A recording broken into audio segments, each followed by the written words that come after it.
You're listening to The Jacob Valk Show. He's breaking down the latest and greatest in sports as only he can. Follow him on Twitter at RealJacobValk. Here he is, Jacob Valk. Hello,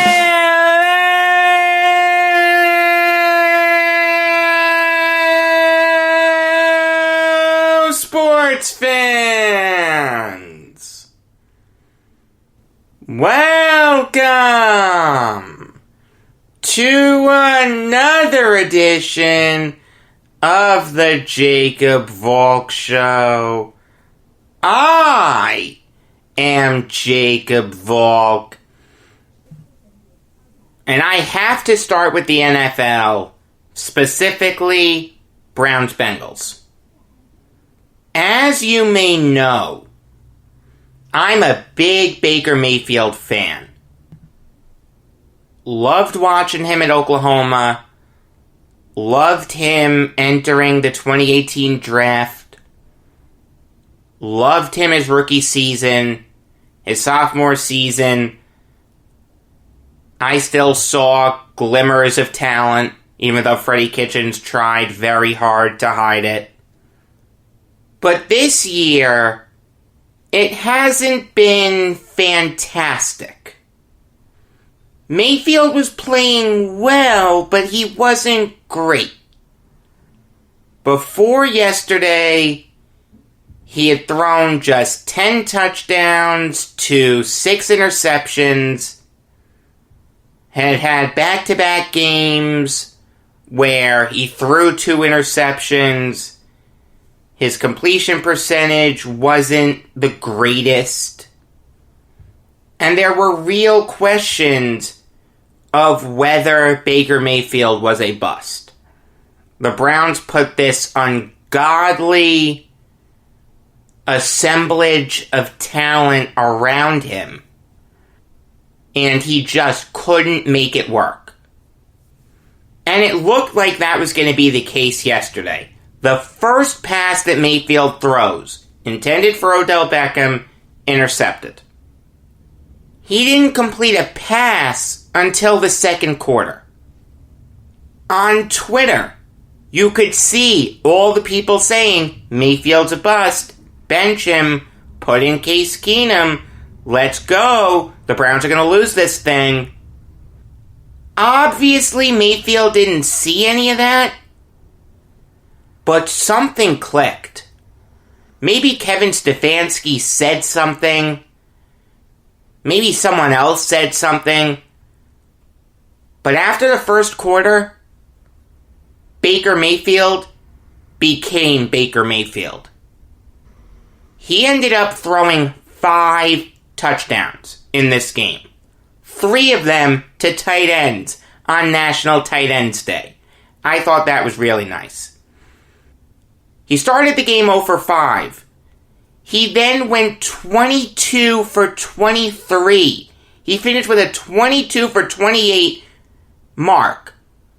5 touchdowns to 1 interception. One of the greatest games Baker Mayfield has had in the NFL. He threw for just under 300 yards. Odell Beckham got hurt early, but you know what? He didn't let that faze him. Rashard Higgins had a big game. Harrison Bryant had a big game. Donovan Peoples-Jones had the game-winning touchdown. Baker Mayfield is the real deal. This game proves it. He has it. Whatever it is, he has it. The ability to overcome that adversity is something that's impossible to teach. The ability to rally the troops, to say, you know what, we're not out of this thing. We're down after 1, we're down at the half, but you know what, we're going to win this thing. The Browns scored 20 points in the fourth quarter. There are very few quarterbacks that have the leadership qualities to do that. This game featured two of the next great quarterbacks in this league. We talk about Patrick Mahomes. We talk about Lamar Jackson. Some people will put Josh Allen in that group, and you can include me. I like Josh Allen a lot. It's time to put Mayfield there also.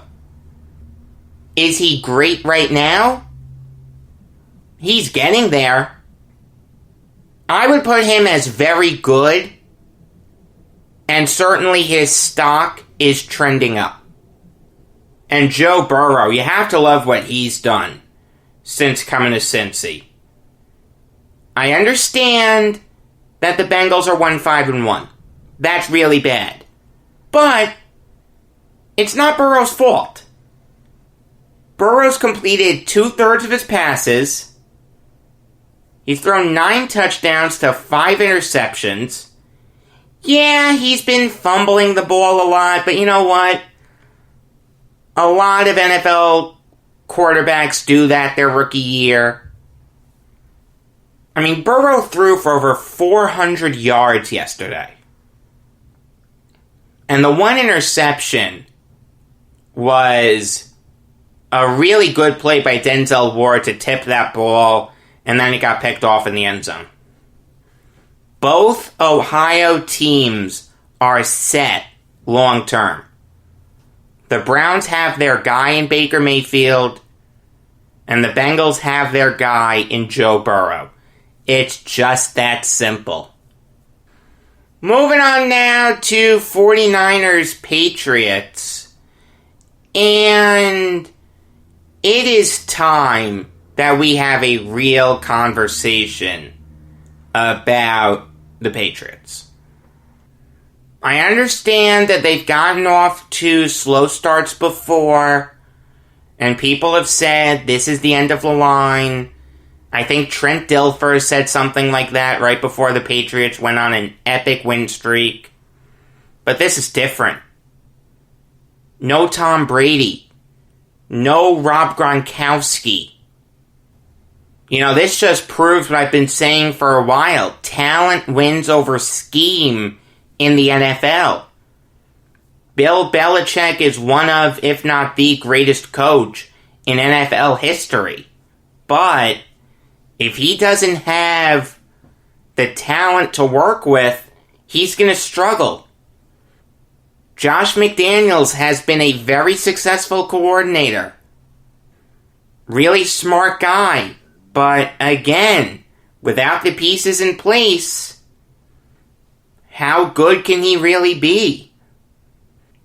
I mean, the Niners destroyed the Patriots yesterday, 33-6. It was a romp. The game was over at halftime. It was 23-3. You knew the Patriots weren't going to come back from that. They don't have Brady to lead them back from 28-3. This Patriots team is really bad. They're 2-4 for goodness sake.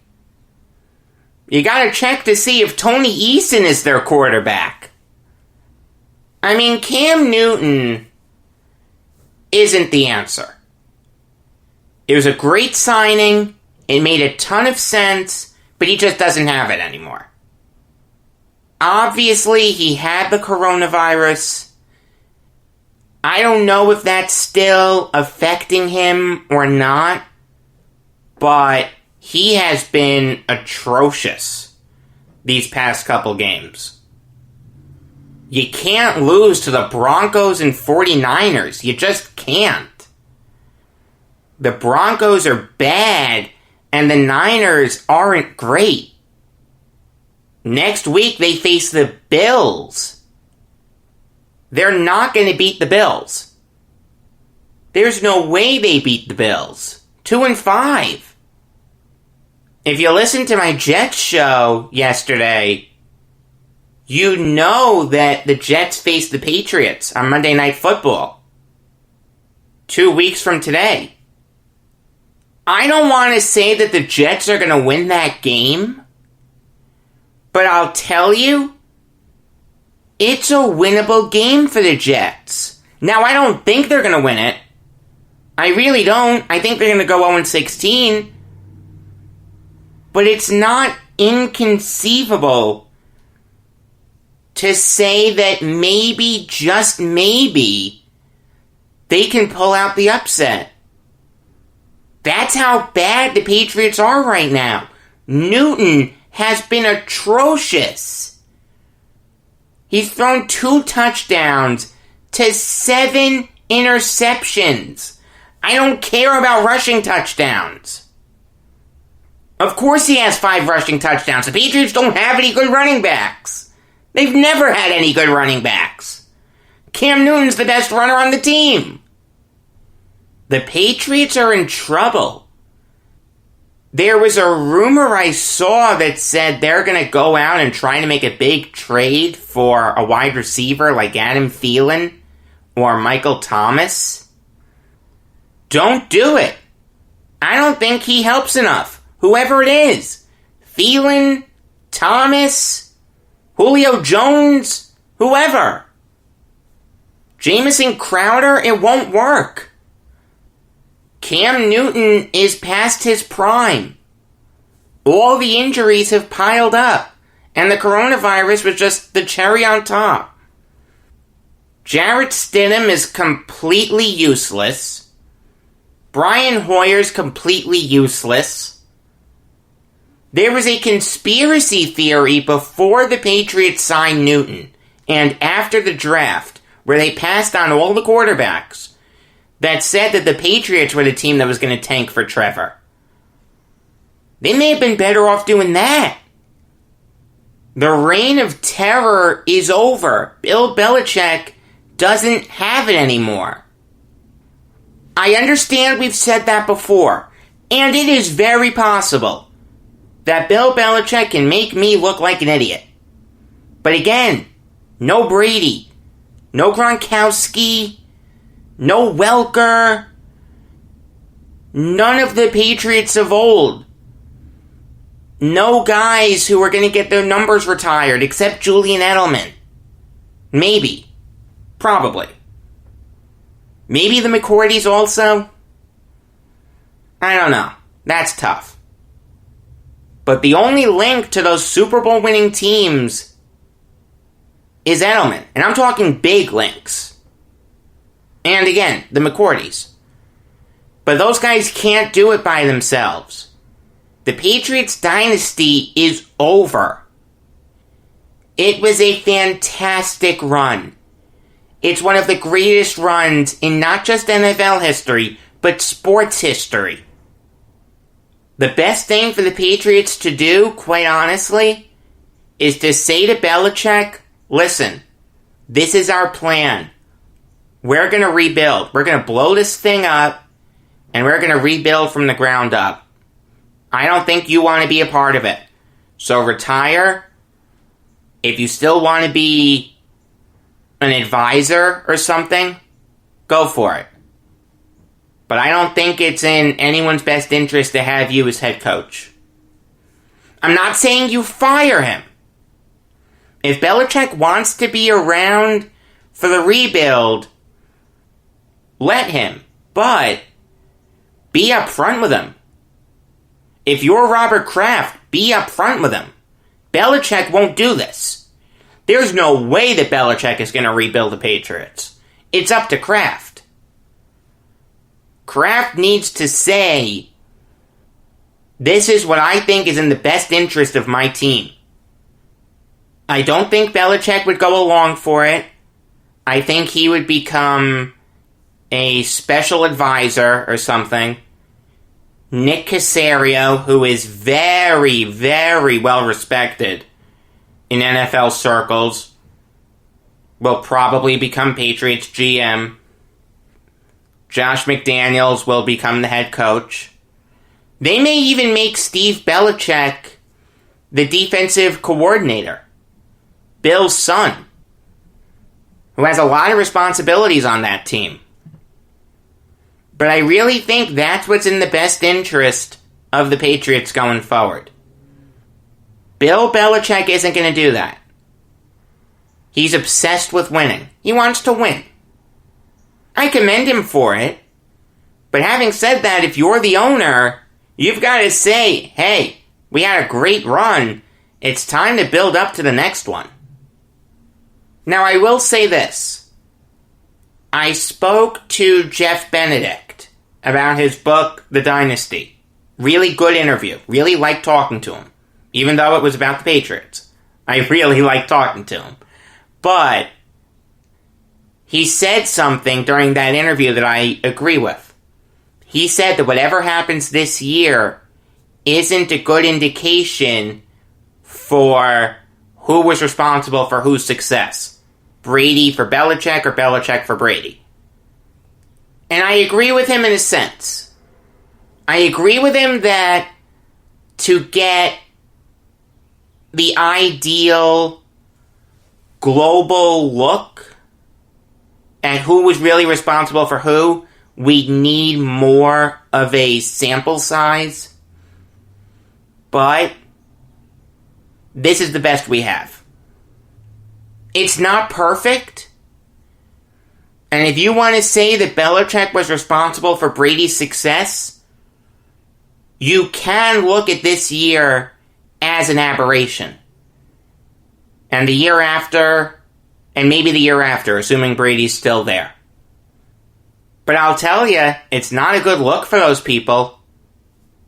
The Patriots are 2-4. You look at the Buccaneers, they're 5-2.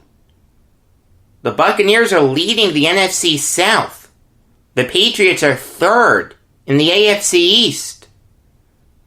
It was a fantastic run in Foxborough. When we tell our kids about it, they won't believe it.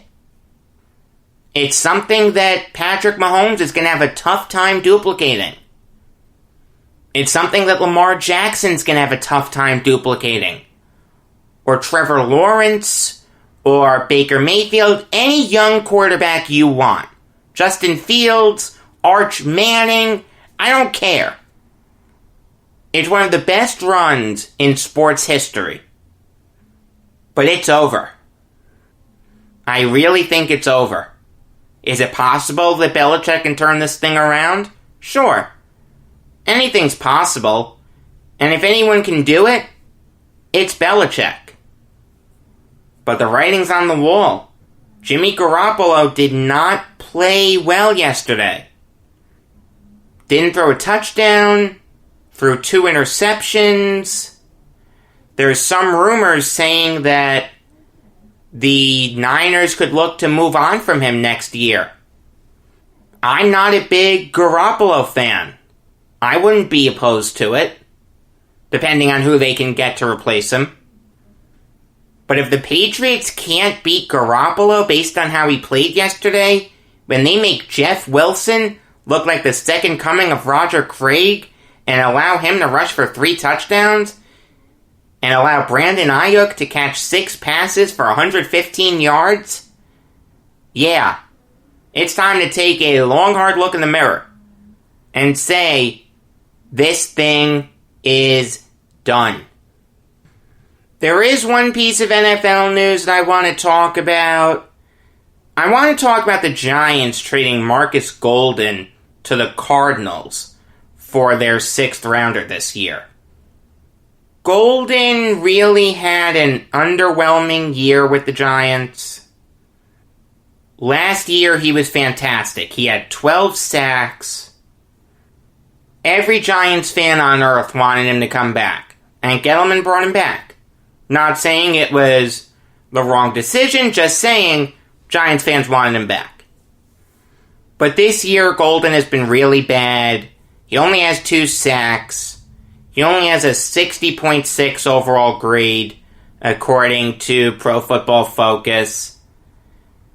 He's just underwhelmed this whole year. You wanted him to be better. And he just wasn't. But having said that, I don't mind the Cardinals going after him. He's very familiar with the team. Golden spent 4 seasons with the Cardinals before spending 1.5 with the Giants. The Cardinals linebackers haven't been bad. Devon Kennard, Kylie Fitz, Hassan Reddick. I mean, Jordan Hicks has been really bad, but for the most part, their linebackers have been solid. But the Cardinals wanted to add some depth. In this coronavirus climate, there's nothing wrong with that. Golden has a proven track record. They didn't give up a lot for him. This is an even trade. If I had to give a team an edge, gun to my head, I would say 51-49 Cardinals. But now it's time to preview Bears-Rams. I'll start with the Bears. They certainly had an interesting road to get here. They start Mitchell Trubisky. Trubisky isn't awful, but they make the move to Nick Foles, and Foles looks solid. Not great, not terrible. Solid. That's what Nick Foles is. He's a solid quarterback. Now, the thing that's really helping him be successful is the fact that the Bears have surrounded him with a ton of talent. Matt Nagy got a ton of heat last year for the regression that Trubisky had. There were some people saying, fire Nagy. No. Nagy is a really smart guy. He made the playoffs his first year coaching the Bears. And you know what? Now he has him 5-1. I'm not saying this guy's Mike Ditka or anything, but he's a really good coach. And you take a look at the skill position guys that Foles has to work with. David Montgomery is solid, not great, not terrible. Allen Robinson is one of the best wide receivers in the NFL. Jimmy Graham is still a really good tight end. Darnell Mooney is solid. Anthony Miller is solid. The Bears have a solid offense. But when you look at their defense, that's where they shine. Obviously, they made the big trade for Khalil Mack a couple years ago. Mack is questionable for this game, but I think he's going to play. If he doesn't play, the Bears have no shot. But if he plays, he gives the Bears a great chance of winning. That's how transcendent of a talent he is. According to Pro Football Focus, Mack has a 91.6 overall grade. He already has 5 sacks. He's a beast. There's no other word for it. Whatever you can say about Khalil Mack, it's not nice enough. That's how transcendent of a talent he is. And you pair him with guys like Kyle Fuller, Akeem Hicks, Tashawn Gibson, and Eddie Jackson. That is a really good Bears defense. And when you look at the Rams, obviously, you have to start with Jared Goff. I like Goff a lot. Loved him coming out of California. Some people still don't think he's that good. I don't know what those people are smoking. I like Goff a lot. You want to tell me that Sean McVay is responsible for a lot of his success? I'm not denying that McVay has some influence on it, but again, it still takes skill to win in this league. Talent wins over scheme. McVay is a fantastic coach, no question about it, but Goff is a really good quarterback. The Rams' running game is a good three-headed monster. Darrell Henderson, Malcolm Brown, and Cam Akers. I understand in a perfect world, maybe you'd see Akers take on more of a bell cow role, but this setup is working for the Rams. They're 4-2. Their 1-2 punch at wide receiver, Cooper Kupp and Robert Woods. is probably the best 1-2 punch in the NFL when you look at wide receivers. Maybe Lockett and Metcalf. Maybe Jones and Golladay. But I'd still say Kupp and Woods. Tyler Higbee's a solid tight end. Josh Reynolds is a good slot guy. The Rams are stacked on offense. There's no question about it. And when you look at the defense, they have some transcendent talents also. Obviously, they have Aaron Donald and Jalen Ramsey. But they have some other good players. Darius Williams, John Johnson III, Sebastian Joseph Day has had a good season. At the end of the day, when you have Aaron Donald and Jalen Ramsey, you don't need fantastic players on defense, you just need solid players. And that's what the Rams have. I think this is going to be a great game. Obviously, I'm going to be locked into it because there's nothing else on. I went 3-0 with my picks last week. I'm on a roll recently. 8-1 the last 3 weeks. Good job, Jacob. And in the regular pool that I'm in, I only got 2 wrong this week. I got the Steelers and Cardinals wrong. Give me the Rams tonight by a score of 24-20. I'll give you some Valk talk now on the World Series. Yeah, that's something new I'm doing, Valk talk. Someone said to me, Jacob, you should name the show Valk Talk. Not going to do that. I've established the Jacob Valk Show as a pretty solid brand. Nothing fantastic or anything. I'm not saying I'm Joe Rogan or anything like that, but I have over 1,000 subscribers on YouTube. Thank you so much. I have a lot of business cards printed up with the Jacob Valk Show. So I'm not going to change the name, but I am going to integrate Valk Talk into this because I think that's fantastic. When I left you on Friday, the series was down to a best 3 out of 5. Game 3 really wasn't exciting. The Dodgers were up 5-0 at one point. They won 6-2. Charlie Morton struggled. Walker Buehler looked great. Nothing exciting there.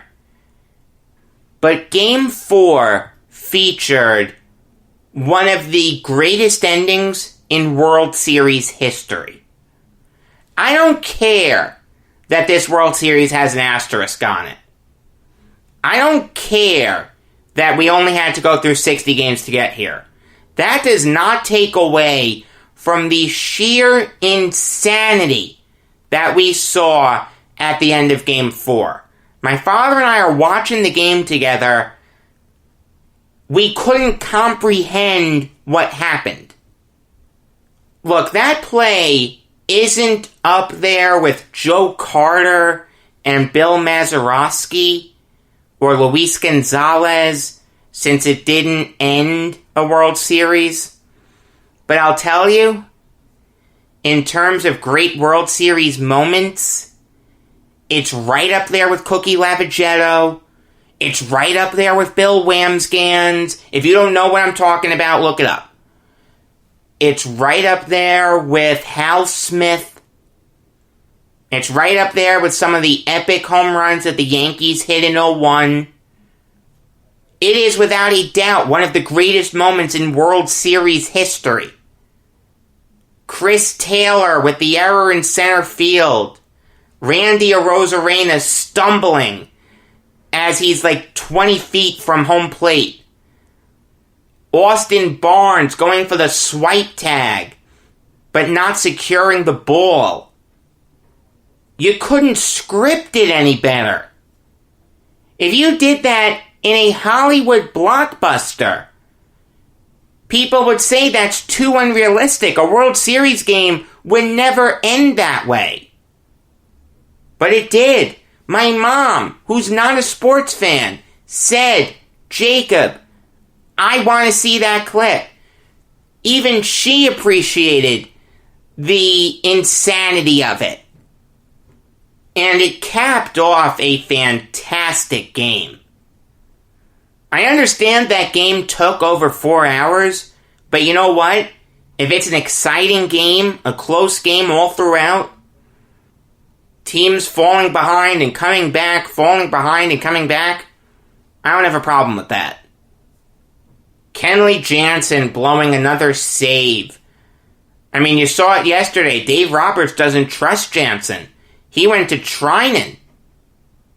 Now, it worked, don't get me wrong, but there's a strong possibility that that can come back and really haunt the Dodgers. Their lack of bullpen depth. Realize they're probably going to use Gonsolin as an opener of sorts. I'd be surprised if he went more than 2-3 innings. You need a closer to make that work. The Dodgers don't have one. I did say Dodgers in 6 before this series started, but I'll tell you, I do think the Rays are going to win tomorrow. I do think they're going to force a Game 7. Walker Buehler versus Charlie Morton. It doesn't get any better than that. But I'd be remiss if I didn't talk about Clayton Kershaw. Kershaw obviously got the win yesterday for the Dodgers. Went 5 2/3, only gave up 2 runs on 5 hits. He had 6 strikeouts. This has been a good performance for Kershaw in this World Series. He's lowered his ERA. It was 5.4, now I think it's 4.4. If the Dodgers win this World Series, does this exercise all of Kershaw's postseason demons? No, especially when you factor in that there's a huge asterisk on this World Series. But it's still good to see Kershaw performing well in the playoffs. At the end of the day, I want him to do well. I have nothing against Kershaw. He's a future Hall of Famer. I mean, I'm rooting for the Dodgers in this World Series. My uncle's a Dodgers fan. I'll be happy if they win. I'm happy for Kershaw. And I'd be remiss if I didn't talk about the biggest moment of yesterday's game. And that was the bottom of the 4th inning. Kershaw is reeling. He gives up a leadoff walk to Margot. Margot steals second. Gets to third on an error by Chris Taylor. Who, if we've learned nothing else, is not a good fielder. Alright, this guy needs some major help with his glove. At second, center, wherever. That's what he needs to work on in the winter. Hunter Renfroe draws a walk. So it's runners on the corners, nobody out. Joey Wendell pops out to Corey Seager. Willy Adames strikes out. And then Manuel Margot does one of the stupidest things you will ever see. He tries to steal home. You don't try to steal home. Look, I mean, it's one of those things where if it works, you'll look like a genius, but if it doesn't, you'll look like an idiot. And Margot looked like an idiot. He was out. Now, Kershaw does have a long delivery. He did have to make a good throw, step off the rubber, and then fire to get Margot out. But you just don't do that. You don't try to steal home. It's too risky. You want to tell me you have no faith in Kevin Kiermaier to drive you in? I get that, especially since Wendell and Adames didn't. I mean, Margot's the tying run there. I don't know if he was running on his own or if Cash gave him the sign. But make no mistake about it, that was the turning point of that game. You have runners on the corners, nobody out. You can't drive a runner in twice, So he tries to steal home and gets tagged out. Look, the decision to try to steal home was stupid, but the worst part of that inning was that Wendell and Adames couldn't drive him in. Just get the ball in the outfield, Margot will score. Both of these teams have had big opportunities in this World Series. They just haven't been able to capitalize on them. This has been a really good World Series. It's a shame that it has an asterisk. I think the Rays are going to win tomorrow, but Wednesday, give me the Dodgers. Alright, now I'll give you some Valk talk about college football. I'll start with NC State versus UNC. I told you UNC was going to win. I was not sold on NC State at all. I wasn't sold on Bailey Hockman. He did not play well.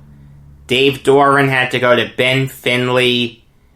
Finley didn't look that good. The Wolfpack just couldn't get anything going in this game. They look like a man among boys compared to UNC. I like Sam Howell a lot. I think he has an NFL future. I'm not saying he'll ever turn into a fantastic quarterback or anything, but I'll tell you, you could take him in day 3 and turn him into a solid quarterback if you invest the time into him. He has all the tools that you look for. Good vision, good arm, smart with the football, can use his legs. Mac Brown has done a sensational job with him. And Howell's skills, combined with the incredibleness of Javonte Williams, Michael Carter, and Diami Brown, led the Tar Heels to a very convincing win on Saturday. Moving on now to Penn State versus Indiana. The Big Ten did return last week, and it returned with a bang. I mean, this is what makes college football fantastic. The 8th-ranked team in the nation in Penn State. No one's given Indiana a shot in this game, but Indiana plays them tough. It's kind of funny, they didn't have any great individual performances. Like, if you were to judge this game as a boxing judge or a gymnastics judge, you'd give Penn State the win. Sean Clifford was exponentially better than Michael Penix. I thought Devin Ford was better than Stevie Scott. The Hoosiers wide receivers can't even begin to compare to Jahan Dotson. It's not even close. And if you want to throw Pat Freiermuth in there also, you can. Penn State should have won that game, but that crazy last-ditch effort to stretch to the goal line, the tip of the football hitting the goal line, not even the end zone itself, the goal line. The rule is, if any part of the football crosses the goal line, it's a touchdown. The refs got the call right. If you want to tell me that shouldn't be the rule, you can talk to me about that. But give Indiana credit for pulling out the upset. I don't think Indiana's going to go on any magical run or anything. They are 17th in the nation because of this win. They deserve it. And they will beat Rutgers. I'm not sold on Rutgers at all. But once they go up against the big boys, like Michigan, Michigan State, OSU, Indiana's going to fall off. This is a nice story, but it's not going to last for an incredibly long time. Moving on now to Iowa State versus Oklahoma State. And this was just smash-mouth, old-school football. Neither quarterback threw the ball well. Brock Purdy or Spencer Sanders, they really couldn't get going that much. This game was run heavy, the likes of which you really don't see a lot. Breece Hall had 20 carries for 185 yards. This is an incredible Oklahoma State defense. How do you allow him to do that? I understand that Oklahoma State got the win, but I guarantee you, Mike Gundy was not happy about that performance. He's lucky that it was, I don't want to say matched, but counteracted by Chuba Hubbard's 25 carries for 139 yards. Sanders did contribute with his legs. He had 15 carries for 71 yards. Tylan Wallace was solid, 5 catches for 76 yards. This was old school smash mouth football. I did say Oklahoma State was going to win this game. I didn't expect them to allow Breece Hall to have the game that he did, but at the end of the day, I got the pick right. Moving on now to Virginia Tech, Wake Forest. And you gotta give Wake Forest credit. They thoroughly outplayed the Hokies. Sam Hartman did his thing.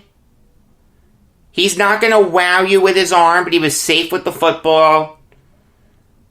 Got his legs going a little bit. The biggest reason that Wake Forest won this game was Christian Beal-Smith. He was fantastic. 13 carries for 129 yards. I mean, it's kind of funny. He's the second running back. The lead running back for the Demon Deacons is Kenneth Walker III. He was non-existent in this game. 23 carries for only 66 yards. You've got to give Beal-Smith credit for stepping up and leading the Demon Deacons to victory.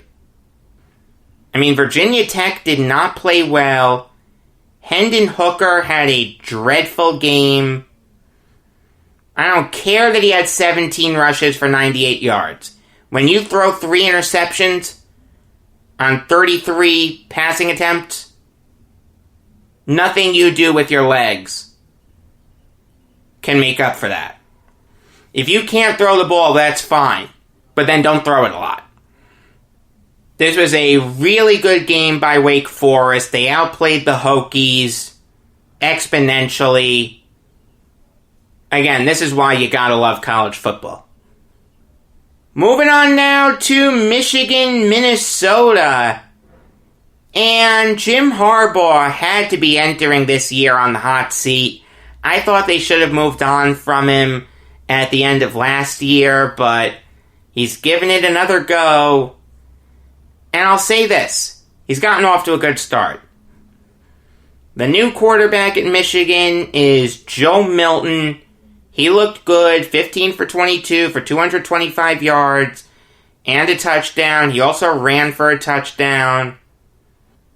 If Harbaugh can lead this Wolverines team to big things, I'm not saying a national title or anything, but a win over OSU and a win in their bowl game, NFL teams will come calling.